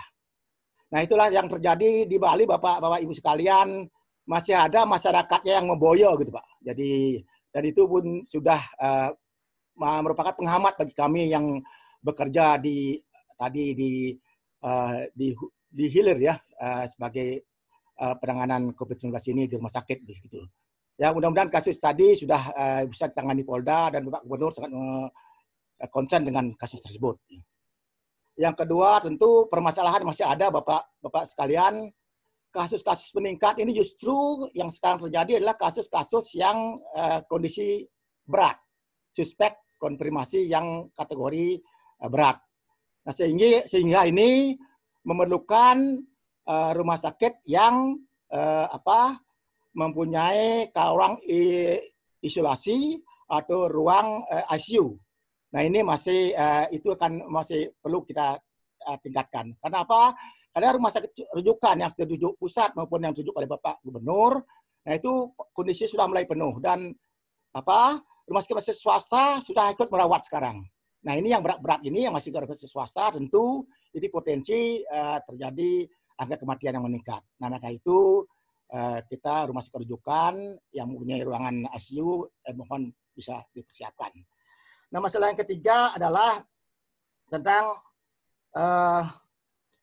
perlu kami usulkan bahwasanya untuk mendapatkan dukungan terus dari PNP Pusat, Bapak Gubernur sudah menyampaikan tadi, kami ingin adanya pemeriksaan yang cepat. Nah, ini kami dengar PCR yang berbasis antigen. Mudah-mudahan kalau ada dukungan dari pusat kami sangat harapkan, sehingga pemeriksaan, deteksi awal, kemudian pemulangan pasien bisa lebih cepat diselesaikan. Nah, kemudian tentu di lain hal yang terjadi saat ini masih krusial, Bapak Ibu sekalian, adalah peningkatan dari pasien HD, pasien yang memerlukan hemodialisa. Nah, ini banyak sekali setelah dilakukan rapid test, setelah dilakukan konfirmasi dan PCR, itu positif. Nah, ini memerlukan penanganan yang bagus ini. Karena rumah sakit rujukan sudah, karena harus terpantau ini, sehingga tidak menjadi klaster HD berikutnya. Ini sangat pasien HD dengan kondisi yang seperti itu sangat rentan terjadinya kematian. Nah, ini kami harapkan bisa melakukan perhatian yang sangat ketat dari semua stakeholder yang mempunyai kapasitas untuk ini. Sekira itu, Pak, sementara terima kasih atas perhatiannya. Mohon maaf ada yang berkenan. Om Santi Om. Terima kasih, Pak. Terima kasih Dr. Anom atas masukannya. Saya kira juga akan menjadi perhatian para pejabat yang hadir dalam video conference kita malam ini. Baik Bapak Ibu, jika tidak ada lagi para pejabat atau pengambil keputusan di Provinsi Bali yang ingin menyampaikan pendapat dan masukannya, saatnya sekarang kita mendengarkan arahan dari para pejabat pemerintah pusat. Kita awali, saya mengundang Bapak Sekjen Kementerian Kesehatan, Bapak Oscar. Saya persilakan, Pak. Ya, Pak Ridwan. Ya, Pak Ridwan, terima kasih. Bapak Ibu sekalian, Pak Gubernur, Pak Doni, dan tentunya teman-teman sejawat Kepala Dinas dari Bali. Ya, terima kasih. Kami melihat memang Bali dari sisi penanganan kasus sudah cukup baik, maksimal ya. Tentunya ini dapat terus kita tingkatkan, dan tentunya dengan Rumah Sakit Sanglah tentunya saya yakin Pak Kadis sudah begitu intens untuk komunikasi dan koordinasinya, karena saya melihat bahwa di Sanglah cukup banyak juga pasien-pasien yang dirawat. Tentunya koordinasi dan komunikasi ini tentunya harus betul-betul dapat dimaksimalkan. Dan saya juga berharap mudah-mudahan pelaksanaan pemberian insentif untuk tenaga kesehatan kita yang disalurkan melalui daerah juga sudah maksimal untuk didistribusikan tentunya Pak. Sehingga betul-betul kalau daerah ini memang beragam tentunya dari sisi pelaksanaan pencairan anggaran ini. Nah, mudah-mudahan Bali dapat lebih maksimal tentunya melalui koordinasi dari Kepala Dinas Kesehatan. Itu saja Pak Ridwan yang dapat saya sampaikan. Terima kasih. Baik, terima kasih Pak Oscar. Terima kasih juga sudah mengingatkan agar insentif bagi tenaga kesehatan di Bali juga ada agar dapat menggairahkan para tenaga medis di sana. Berikutnya saya lihat Bapak Sesmenko PMK, Pak Sandi, ada yang ingin disampaikan? Jika ada, saya persilakan. Pak Sandi. Baik, terima kasih Pak Ridwan. Assalamualaikum warahmatullahi wabarakatuh. Om Swastiastu, Namo Buddhaya, salam kebajikan, selamat malam Bapak-Bapak dan Ibu sekalian. Pertama-tama saya ucapkan terima kasih buat Pak Gubernur, Bapak Kepala Dinas, serta Bapak Pangdam dari perwakilan Polri, serta Bapak-Bapak Ibu sekalian dari Provinsi Bali, karena saya terus terang beberapa kali mengikuti Fitcon dengan daerah seperti ini. Ini komitmen dari peserta dari pihak Provinsi Bali. Kalau saya lihat saya melihatnya cukup lengkap, dan intinya adalah cukup banyak masukan-masukan, yaitu perlakuan-perlakuan khusus yang saya dapatkan tadi, sehingga menyebabkan Bali bisa kondisinya jauh lebih baik, dan tingkat kesembuhan serta tingkat kesembuhannya naik dan tingkat kematiannya turun. Nah, seandainya mungkin nanti tentunya kami akan coba menghubungi Pak Sekda untuk mendapatkan lebih detail lagi langkah-langkah apa yang sudah dilakukan oleh Provinsi Bali sehingga Bali bisa kondisinya baik seperti ini. Dan itu jika mungkin nanti akan kami bahas bersama tim di Satgas COVID-19 di bawah pimpinan Pak Kepala BNPB. Itu saja Pak Ridwan, terima kasih. Wassalamualaikum warahmatullahi wabarakatuh. Halo, terima kasih Pak Sandi. Masukannya nanti Pak Gubernur perlu juga. Om. Mohon maaf Bapak Ibu, supaya suara-suara kita terdengar jelas, mohon Bapak Ibu yang tidak sedang berbicara untuk mematikan mikrofonnya. Mohon maaf.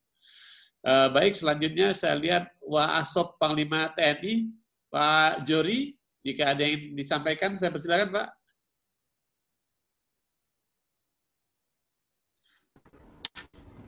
Siap, terima kasih Pak Ridwan. Mungkin yang terhormat Ketua Satgas Nasional Penanganan COVID-19 yang kami hormati, para pejabat, Pak Sekjen, Pak Deputi, para peserta Fitcon, izinkan kami menyampaikan beberapa hal terkait pelaksanaan kegiatan penanganan untuk COVID-19 yang bisa menjadi bahan masukan untuk teman-teman atau para pejabat di Provinsi Bali.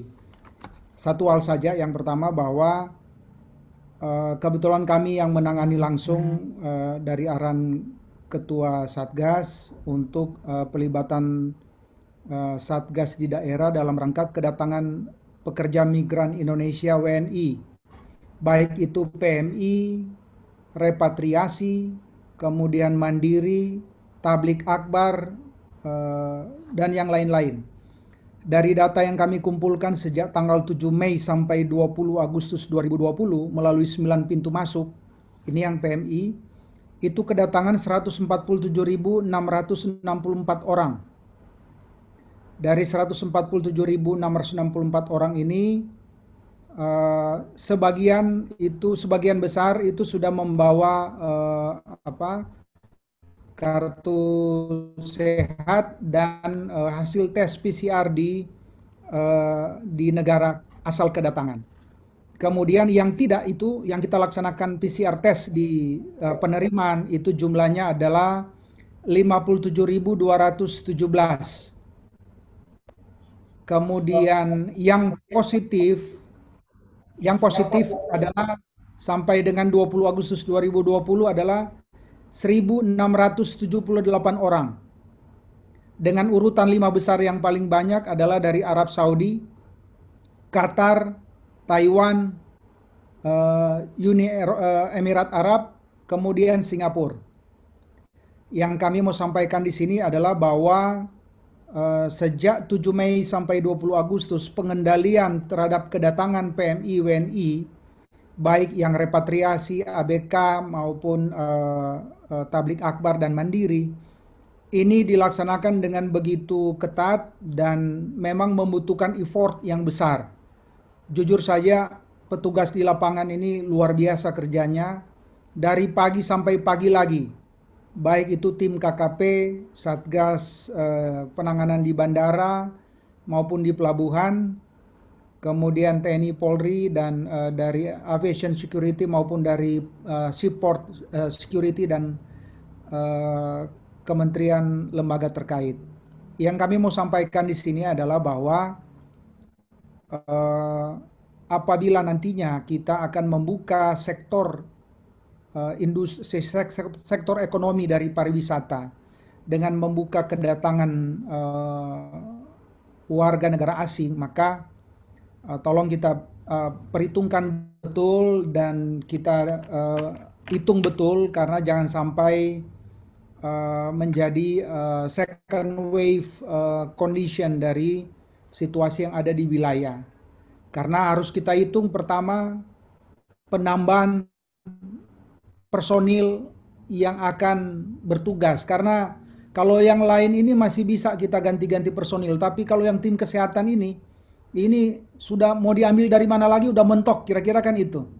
Nah, sehingga mari kita sama-sama memikirkan bagaimana penanganan COVID ini dan pemulihan ekonomi ini bisa seimbang, tetapi dalam satu format bahwa yang main dan utama itu tetap pada penanganan kesehatan, seperti apa yang disampaikan oleh Bapak Presiden dan Menteri Keuangan. Jadi itu sehingga yang kami mau sampaikan di sini, mari kita sama-sama tetap concern, jangan sampai nanti kita kendor, seluruh tim, seluruh satgas dari kementerian lembaga yang terkait di pintu-pintu masuk. Ini kami sampaikan karena khususnya nanti Bali ini ya salah satu pintu masuk di Ngurah Rai dan di Benoa. Ini betul-betul mari kita perkuat. Dan terima kasih untuk Bapak Gubernur dan perangkat Satgas daerah yang sejak awal kita melaksanakan concern dan bersatu padu solid untuk mendukung, termasuk TNI di jajaran, ada Bapak Pangdam dan dari Kapolda, dan ini semualah kekuatan nasional kita untuk saling melengkapi, saling mendukung dalam pelaksanaan tugas dengan tidak membuka celah dan membuka ruang untuk masuknya COVID di negara kita atau di daerah kita. Demikian Pak Ridwan, terima kasih, selamat malam. Selamat malam Pak Jori, terima kasih masukan pandangannya dan pengalaman yang tadi sudah dibagikan kepada kita bersama malam ini. Bapak Ibu sekalian, apakah masih ada yang ingin memberikan pendapat, informasi, pandangan di kesempatan ini? Kalau ada, saya persilakan.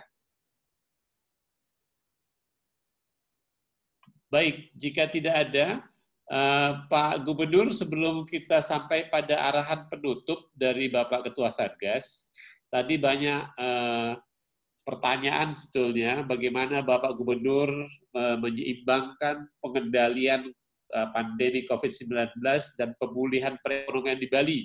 Sebagian sudah Bapak ceritakan, tapi ada baiknya, Mbak, saya kira ada poin-poin penting yang ingin ditekankan kembali Di samping juga di chat room itu ada beberapa hal yang disampaikan oleh tenaga medis untuk APD, untuk juga mengendalikan netizen yang menyerang tenaga medis, saya baca, dan ada juga dukungan yang diperlukan untuk pemulasaraan jenazah positif COVID yang mungkin sekaligus bisa disentuh oleh Pak Gubernur dalam arahan sebelum kepada Ketua Satgas. Pak Gubernur, saya persilakan. Terima kasih Pak Ridwan. Nomor 1 adalah upaya untuk menertibkan masyarakat.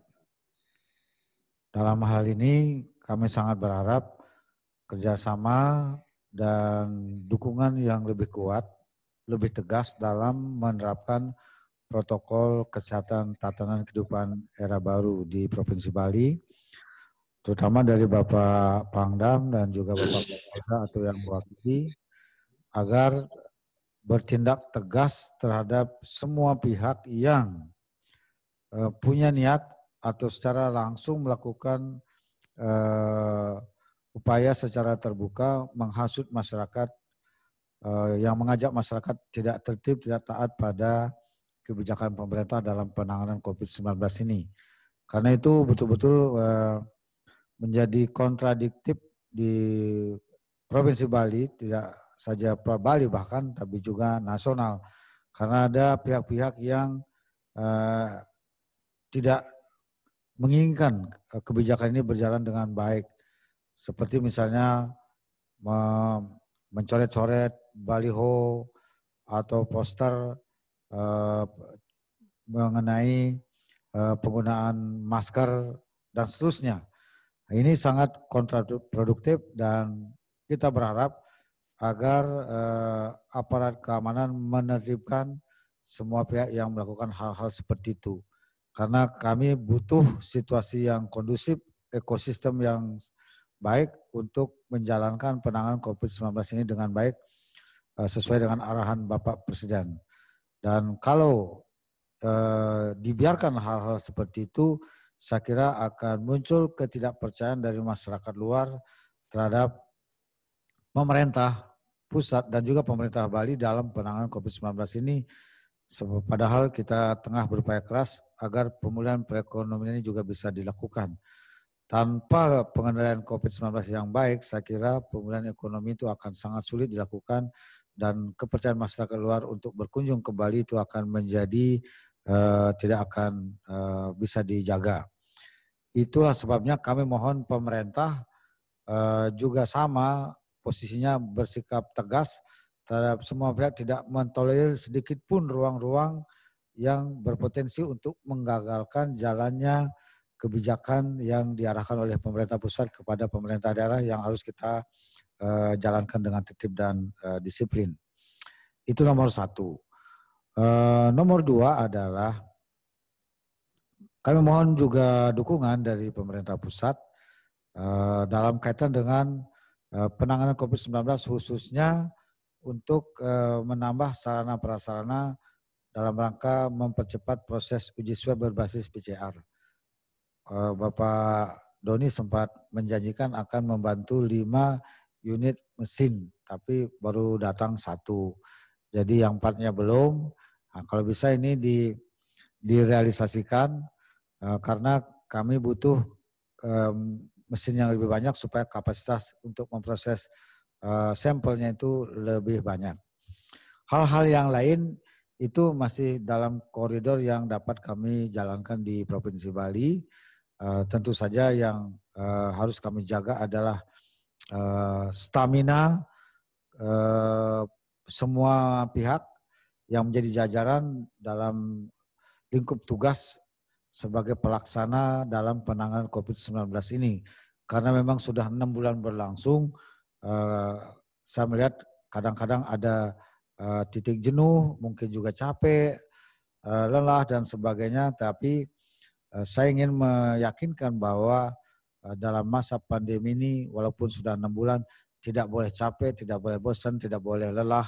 Kita harus terus bersemangat menjalankan tugas ini dengan baik supaya penanganan COVID-19 semakin bisa dikelola dan pemulihan perekonomian juga dapat dilaksanakan dengan baik, mulai dilakukan.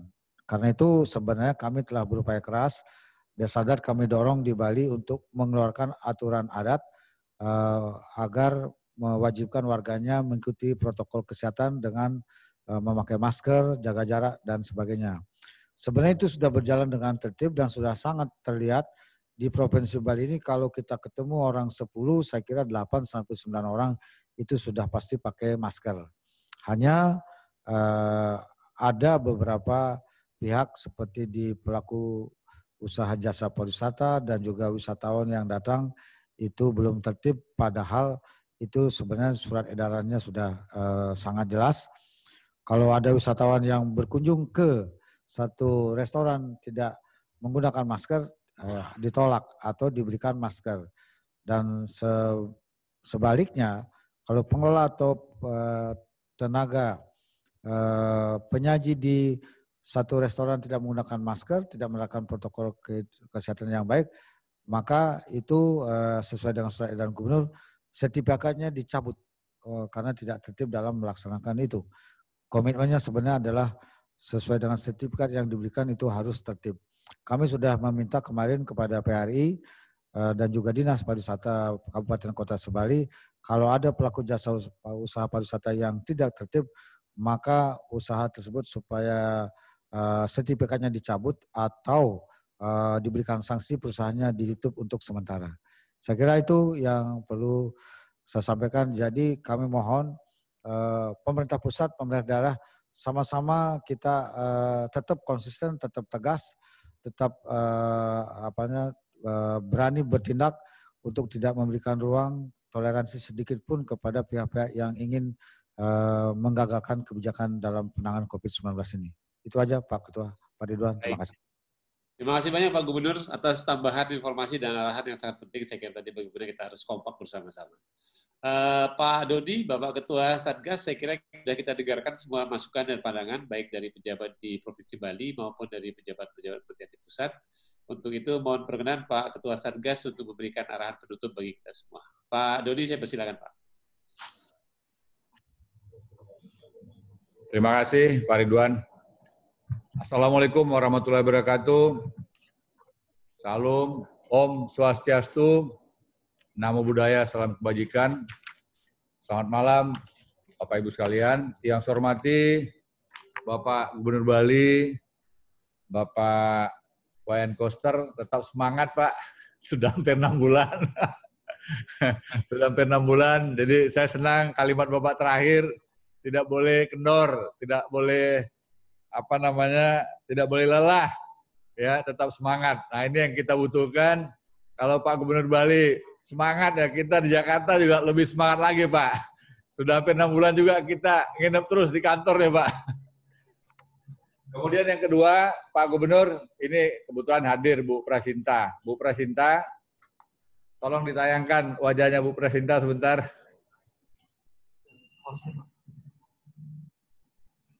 Ada Bu Prasinta, Deputi Logistik, Pusdalop. Bapak. Suaranya kedengaran itu. Monitor Pak. Monitor. Bu Prasinta, berapa tinggal stok mesin PCR? Yang ada ready di kami ada 2 Pak. Namun kalau misalnya kita mau ada tambahan lain, ada yang siap Pak. Oke, Pak Gubernur, ini saya janji Pak Gubernur, mungkin jangan 4 dulu Pak ya, karena yang lain teriak juga Pak. Kita dukung 1 dulu Pak Gubernur. 2 dong Pak, masa 1. Pak beli lagi. Ini kalau Pak Gubernur Bali yang udah minta 2 ya. Bu Prasinta, bisa nggak Bu? Siap Pak, bisa. Nah tuh, Pak Gubernur. Nanti tugaskan staf Pak, langsung kontak Bu Prasinta. Nanti Bu Prasinta nomor handphone Ibu serahkan ke Pak Sekda atau Pak Pak Maderentin ya, Kalak BBD. Sudah punya kok Pak. Kenapa? Udah punya Pak. Pak Indra udah punya nomor saya Pak. Yang saya hormati juga kawan-kawan semuanya, ada Pak Pangdam, Pak yang mewakili Pak Kapolda, seluruh pejabat di tingkat pusat, Pak Sesmenko PMK, Pak Sani, Pak Ridwan, kemudian juga para deputi dan para pejabat eselon 1 dan 2 pemerintah pusat, dan khususnya juga para Kapolres, para Dandim, para Danrem yang hadir. Tetap semangat, ya, tidak boleh kendor, ya, tidak boleh lelah.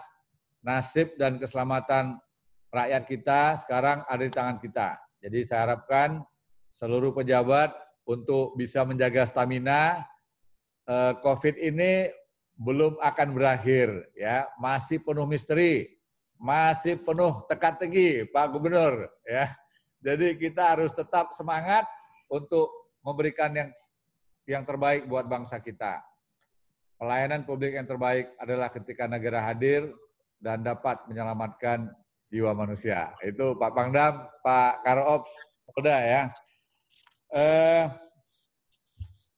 Kami semuanya gembira dengan perkembangan yang ada, walaupun tadi Pak Gubernur dan para pejabat yang memberikan penjelasan merasa masih belum puas, ya tentu kita selalu berusaha untuk lebih baik lagi dalam memberikan pengabdian pada bangsa negara. Bali ini sangat penting, ya. Para pejabat di tingkat pusat, saya ingatkan kembali sesuai dengan arahan Bapak Presiden, ya, beberapa daerah memang menjadi atensi kita, tetapi Bali ini sangat penting. Jakarta betul menjadi teras negara kita, menjadi barometer utama karena sebagai ibu kota negara, ya, pusat pemerintahan. Tetapi perlu dicatat, Bali adalah komunitas dunia internasional yang terbanyak. Hampir semua warga bangsa dunia itu ada di Bali.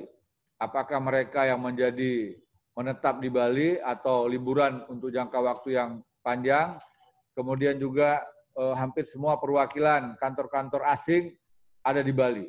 Jadi sekali lagi, keberhasilan Bali dalam menangani masalah COVID adalah keberhasilan bangsa Indonesia. Kepercayaan terhadap pemerintah Bali dalam menangani COVID itu juga sama halnya adalah keberhasilan pemerintah Indonesia. Oleh karenanya, harapan saya kepada seluruh pejabat untuk bisa memberikan dukungan lebih baik kepada Bali, agar pemerintah Provinsi Bali dapat lebih optimal dalam pengendalian COVID-19. Pak Gubernur, memang kita harus akui, dari awal saya mengikuti perkembangan di Bali, Pak Gubernur dengan seluruh pejabat bekerja keras, baik itu sebelum Idul Fitri, sebelum tanggal 24 Mei, Pak Gubernur telah melakukan berbagai langkah-langkah yang optimal, termasuk juga dalam pengendalian kedatangan orang asing. Ya, kalau kita lihat data atau angka kematian Bali sebelum 24 Mei itu angkanya sangat kecil sekali, ya. Dan sebagian besar kasus yang terjadi adalah imported case, ya. Jadi kasus yang datang dari luar. Dan bagaimana peran dari adat ini juga sangat penting. Pecalang, kemudian bagaimana para tokoh desa adat bisa membantu pemerintah. Dan kita harapkan ini bisa menjadi salah satu contoh di seluruh Indonesia, di mana peran desa harus kita optimalkan. Karena tingkat pemerintahan kita di bawah, yang paling menyentuh kebutuhan masyarakat adalah desa. Oleh karenanya desa adat di Bali ini betul-betul bisa menjadi bagian yang menjadi ujung tombak dalam pengendalian COVID ini. Kemudian selanjutnya juga saya pikir kita perlu meningkatkan peran dari Satpol PP.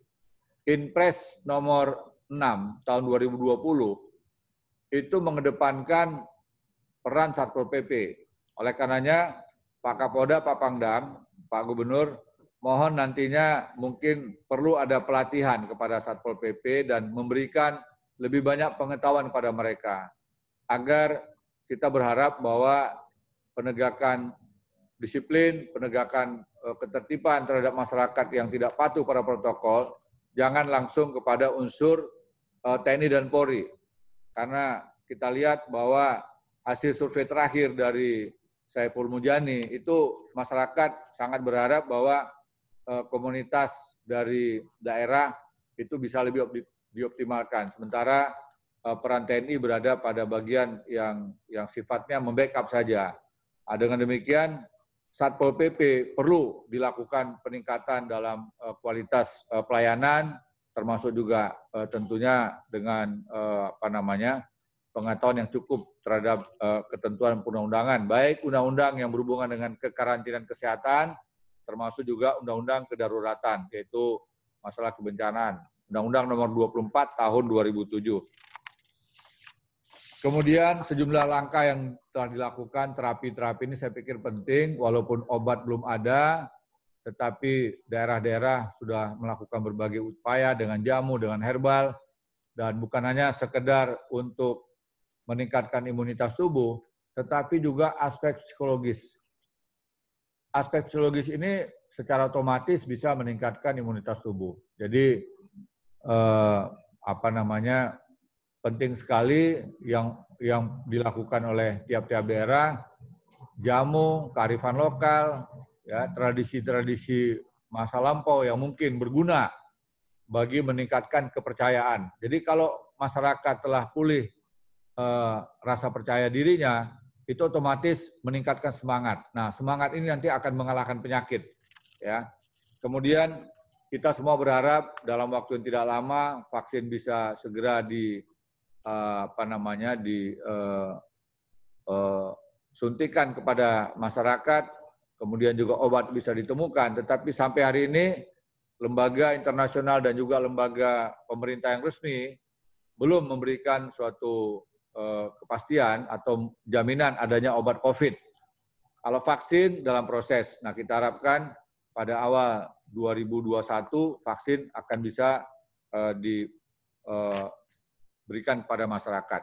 Nah ini pun tentu menjadi catatan kita karena jumlah vaksin yang kita terima baik dari Cina maupun produksi lokal ini belum tentu sekaligus akan bisa menyentuh masyarakat. Ya. Tahap pertama nanti pada bulan November, Desember masing-masing 10 juta.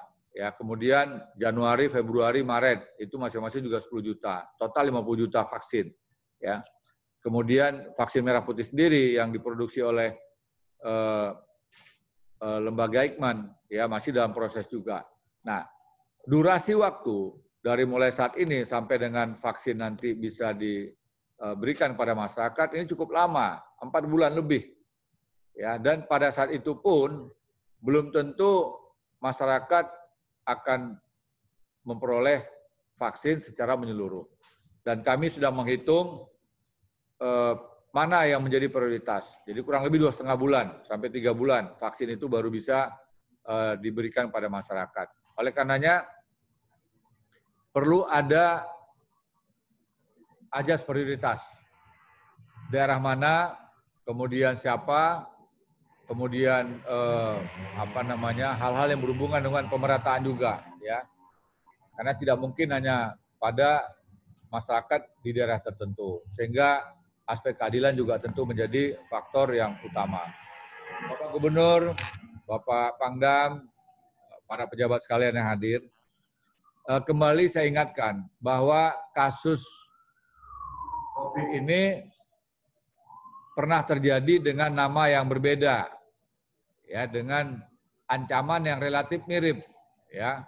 Jadi sebenarnya kasus ini sudah pernah terjadi dan kita tidak boleh mengatakan bahwa ini adalah yang pertama, karena kasus seperti COVID ini pernah terjadi pada periode 1918 sampai 1919, ya. Nah di sini kita lihat keterangan dari beberapa media baik Belanda maupun Inggris, ya, bahwa mereka yang terinfeksi dan tidak ada gejala ini juga bisa menularkan penyakit. Nah, jadi sudah ada keterangan, ya. Kemudian Jakarta ya, kondisinya lebih parah dibandingkan Amsterdam. Ya, lanjut. Demikian juga angka kematian di Jawa dan Madura, serta Bali dan Lombok bersama-sama pada periode tersebut yang meliputi tanggal 27 hingga minggu ke-43 bulan Juli hingga Oktober tahun 1918 adalah 229.500 orang. Ya, jadi angka yang sangat tinggi, termasuk Bali ini. Ya, secara keseluruhan ya angka-angka yang dikutip sesuai dengan target untuk Jawa, Madura, Bali, Lombok itu sebesar 133.000 per 1.000 dan per tahun pada November dibandingkan dengan 20 per 1.000 pada periode sebelumnya. Jadi sekali lagi catatan kita tentang risiko-risiko yang pernah terjadi pada 102 tahun yang lalu. Kemudian awalnya pemerintah kolonial Hindia Belanda itu menekankan tentang pentingnya masalah pengobatan. Tetapi pada akhirnya lanjut terus. Awalnya masalah pengobatan, lanjut. Ya. Karena anak-anak dan lansia banyak yang meninggal, tetapi akhirnya berubah, lanjut. Strateginya kepada kearifan lokal, ya, dengan menerapkan wayang. Nah sekarang wayang tentu tetap perlu, tetapi perlu dilihat juga sasarannya kepada kelompok usia berapa.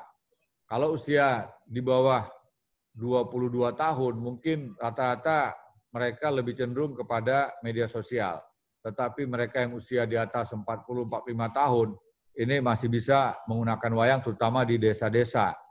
Nah, pesan-pesan ini, pesan tentang kearifan lokal tentu harus menjadi bagian yang tidak bisa kita abaikan saat ini. Ya, sehingga kita harus mencari cara membuat sebuah strategi bagaimana tingkat pengetahuan masyarakat bisa kita optimalkan. Sehingga pesan tentang protokol kesehatan ini bisa diterima oleh semua masyarakat. Lanjut. Ya. Nah, sosialisasi hidup bersih. Jadi sebenarnya hal-hal begini menjadi bagian yang perlu kita jadikan pelajaran. Nah, dokumen-dokumen tentang masalah yang terjadi sebelum kita merdeka itu nyaris lengkap di Belanda, di Leiden University dan juga di Arsip Nasional Belanda. Saya pikir juga pemerintah Bali memiliki akses yang cukup kuat untuk mendapatkan dokumen-dokumen yang berhubungan dengan flu Spanyol pada 102 tahun yang lalu. Lanjut. Kemudian sanksi hukuman pun ya ternyata juga pernah diberikan, ya, baik itu ancaman kurungan termasuk denda. Nah, oleh karenanya bagaimana strategi ke depan, kepatuhan kepada protokol kesehatan ini harus menjadi ujung tombak kita. Nah, kami di tingkat Satgas Pak Gubernur sudah beberapa kali mendiskusikan siapa orang yang paling tepat menyampaikan tentang mengajak masyarakat untuk patuh pada protokol kesehatan. Di antaranya adalah ibu. Kenapa ibu? Ibu ini adalah figur yang sangat dihormati, dihargai. Dan setiap kita sangat patuh kepada ibu. Sehingga diharapkan juga semua daerah, termasuk Bali, bisa mencari figur-figur ibu yang kiranya dapat memberikan pengaruh kepada semua komponen masyarakat. Kalau anaknya itu patuh kepada anjuran ibu untuk mentaati protokol kesehatan, dan kalau mereka tidak patuh, bisa saja dengan sebuah narasi durhaka kepada orang tua. Karena kalau mereka terpapar COVID, pulang ke rumah, lantas ibunya juga ikut terpapar COVID, sementara ibunya sudah lansia dan punya komorbid, maka dampaknya akan sangat membahayakan keselamatan ibu. Nah, kalau seorang anak telah menularkan virus COVID kepada ibunya, lantas ibunya itu akhirnya menjadi terpapar COVID, terinfeksi, sakit ringan, sakit sedang, sakit berat, dan kritis, bahkan bisa menimbulkan kematian, maka anak itu bisa dikategorikan telah berbuat durhaka kepada orang tuanya. Nah, bagaimana pesan-pesan ini kiranya bisa menjadi sebuah narasi kita hari ini untuk membangkitkan emosi masyarakat. sudah hampir 6 bulan kita melakukan sosialisasi, masih saja ada yang tidak patuh. Tadi Pak Gubernur mengatakan bahwa masih ada kelompok-kelompok yang sengaja ingin membuat program pemerintah ini tidak berhasil. Oleh karenanya, kita coba dengan berbagai cara, nah salah satu diantaranya adalah peran ibu. Lanjut. Kemudian pemanfaatan media. Ini juga sangat penting, data-data yang berhasil kita kumpulkan, 63% keberhasilan dari program sosialisasi ini adalah melalui media. Oleh karenanya pelibatan seluruh komponen masyarakat, kolaborasi Pentahelix, bagaimana menyalurkan pesan-pesan positif ini harus selalu ada dan tidak boleh berhenti. Istilahnya harus 24 jam, tidak boleh capek, harus cerewet terus. Ya, dan sekali lagi mengedepankan pendekatan berbasis kearifan lokal. Jadi mudah-mudahan Bali bisa menjadi ujung tombak kita, Bali bisa segera menjadi tempat yang paling aman, paling nyaman, dan orang yakin kalau ke Bali sistemnya bagus, sehingga mereka tidak ada rasa khawatir. Itulah harapan kami, Pak Gubernur. Kami yakin Pak Gubernur bersama dengan semua komponen, dibantu Pak Pangdam dan Pak Kapolda, bersama dengan Pak Sekda dan juga Kepala BPBD, dengan Kepala Dinas Kesehatan, mampu membawa Bali menjadi daerah dengan angka kasus yang semakin kecil, dengan tingkat kesembuhan yang semakin banyak, dan juga angka kematian yang juga semakin kecil. Demikian, sukses untuk Bali, salam tangguh, salam kemanusiaan, merdeka. Merdeka. Merdeka, Pak. Terima kasih banyak Pak Ketua Satgas atas arahan penutupnya. Pak Gubernur, terima kasih banyak atas informasi pencerahan. Kita semua berharap Bali segera pulih, Bali segera dapat hidup normal seperti sedia kala. Karena apalah artinya hidup ini kalau kita nggak bisa ke Bali. Begitu Pak Gubernur, terima kasih Pak Doni, Pak Gubernur, Bapak Ibu sekalian atas kontribusinya. Kita doakan supaya Bali dan masyarakat Bali segera pulih agar kita semua bisa lebih bergembira dalam berkunjung ke Bali. Mohon maaf atas yang kurang-kurang, semoga yang kita upayakan ini membawa manfaat sebesar-besarnya bagi masyarakat luas, dalam hal ini masyarakat Bali. Selamat malam, Assalamualaikum warahmatullahi wabarakatuh. Waalaikumsalam warahmatullahi wabarakatuh. Waalaikumsalam warahmatullahi wabarakatuh. Salam.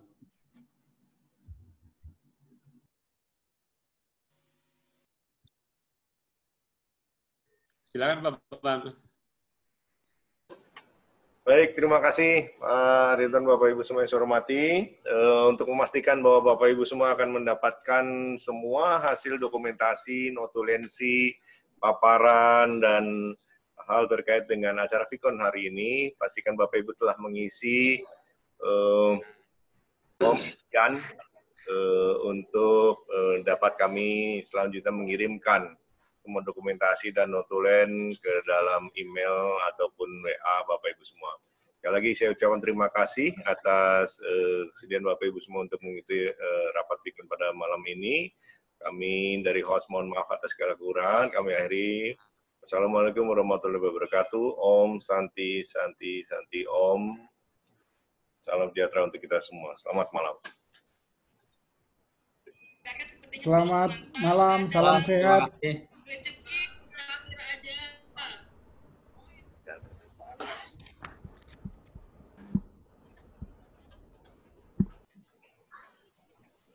Ini Pak. Oh ini Kapus Datin. PLT Kapus Datin.